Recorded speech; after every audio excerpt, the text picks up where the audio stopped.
Hi, today's pie is from the Artizan Bakery in East Street in Rockhampton. Now for those of you paying attention to the bakery sign as it went up, you'll notice that the word said it was gluten-free. So before you put a whole pile of comments on it, yes, it is a gluten-free bakery.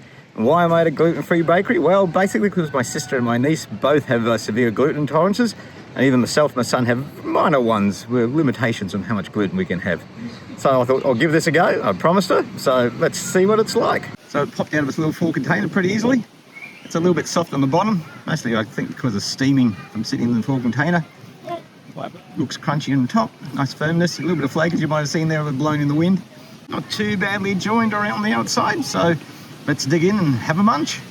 Halfway through my pie, the base is holding up reasonably well, even though it's a bit soft. Has got some nice crunch around the edges there, a little bit of crunch on the top too.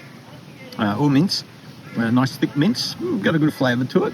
There's cheese in it, you can taste the cheese throughout it, although you can't really see it, so it's blended in well.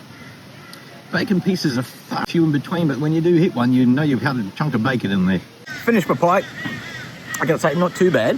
A bit of melted cheese across the top, gave it a really nice crunch the whole way through. The sides were pretty crunchy, the top wasn't too bad. Bottom was soft, and once again, I think because it's been sitting in a 4 container and kind of steamed up, I wish people wouldn't use 4 containers. Personal preference, I guess. The mince itself was quite nice, it was thick. Don't really say I could give you a proper explanation of the mince besides saying it was thick, because it was a nice consistent cheese flavour throughout the whole pie. Even though you couldn't see the cheese per se, you could certainly taste it throughout.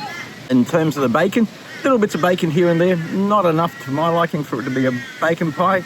Also at the end there was a couple of bits of steak that were mixed in there too.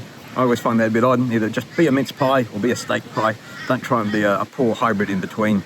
In terms of being a gluten-free pie, look, you couldn't really honestly taste the difference. In terms of other pies we've had, the pastry and the crust and everything was just comparable at the end of the day.